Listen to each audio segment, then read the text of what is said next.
La vérité nous... La vérité nous... La vérité nous... Voyons. Oui, soyez gentil quand même, monsieur.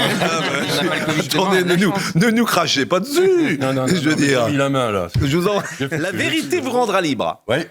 Ça déménage, parce que vous écrivez des choses sur lesquelles on va pouvoir réagir. Parce que vous dites que tout ça a été volontaire. C'est-à-dire qu'on a détruit la France volontairement. L'industriel a été volontaire. Réindustrialiser la France serait chose facile si nous reprenions le contrôle d'EDF, puisque notre électricité serait 4 fois moins chère que chez nos principaux concurrents. Pourquoi on ne le fait pas? Pour une raison très simple, c'est qu'il y a toute une série de gens.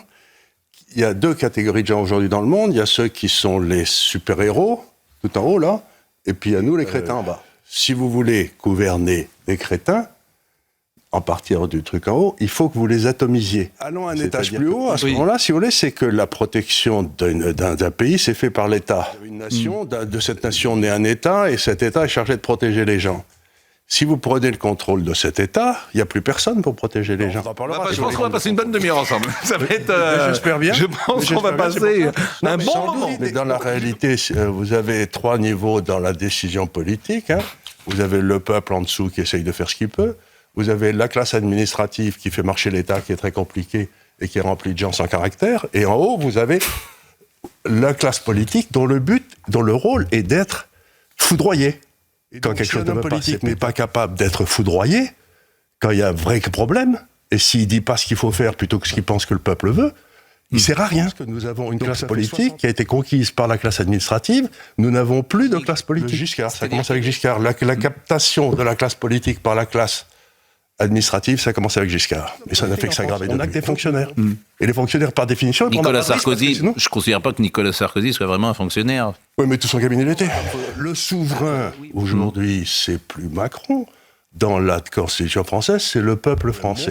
Il faut redonner la parole au souverain, c'est-à-dire le référendum d'initiative populaire et la souveraineté donnée au peuple de savoir quel est l'ordre du jour. Cette petite caste. Mais alors oui, mais elle est complètement minoritaire, cette petite caste. Elle est complètement minoritaire et elle était complètement paniquée parce qu'elle sent qu'elle est en train de perdre tous ses outils de pouvoir. Elle est en train de devenir de plus en plus violente et de plus en plus intolérante. Donc vous vous retrouvez qu'avec des obéissants qui sont partout, et cette caste a pris le pouvoir dans tous les grands partis. C'était, si vous voulez bâtir des systèmes non démocratiques, vous devez détruire l'État-nation. Et vous pensez qu'Emmanuel Macron, il veut détruire l'État dont... Mais écoutez, c'est le seul président de la République que je connais, le seul roi de France, pour parler librement, qui n'aime pas son pays. Il n'aime pas son pays, il n'aime pas le peuple. Non, mais ça, alors là, vous pouvez vous dire ça, c'est forcément subjectif. Mais pas du tout, il l'a dit, il n'y a pas de culture française. On veut, puisque...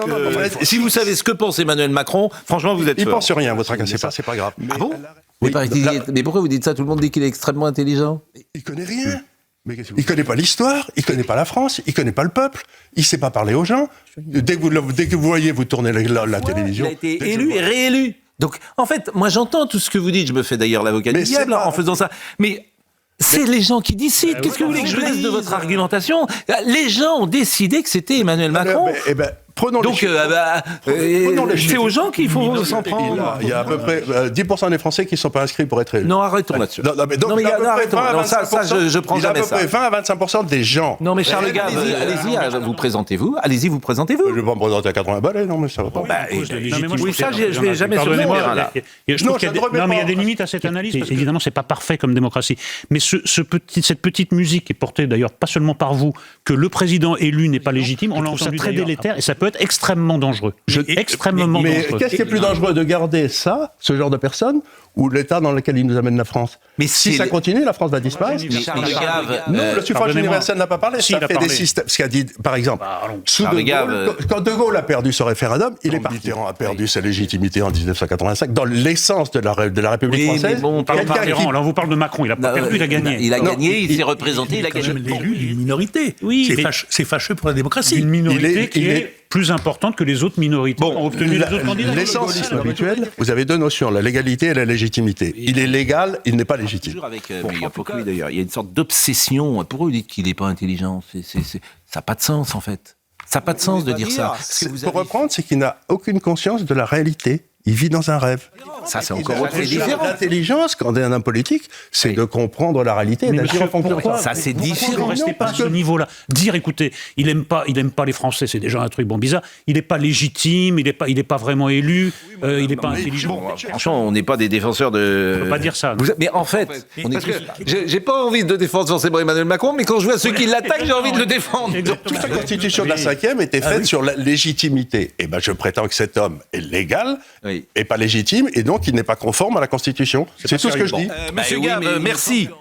Merci. Alors, il y a des gens qui disent on défend Macron tous les jours. Non, c'est pas vraiment... Si vous faites un contre-argument, si vous êtes un défenseur de Macron. Enfin, c'est une époque dingue, quand même. Je suis assez d'accord avec vous. Bon, en tout cas... Comment ? Je veux dire qu'il est sans intérêt. Comme chef d'État, il est sans intérêt. Il n'a aucune aspérité. Il n'est pas quelqu'un, si vous voulez, qui donne des idées profondes. Je ne sais pas où il veut aller. Je suis d'accord avec vous. Et lui non plus. Et lui non plus. Donc, je dis simplement, c'est que c'est pas la peine de passer du temps sur Macron. On a parlé 5 minutes de Macron, ce qui est beaucoup trop. Il aurait fallu parler d'idées, ça aurait été plus intéressant. Eh ben, vous reviendrez, c'est promis.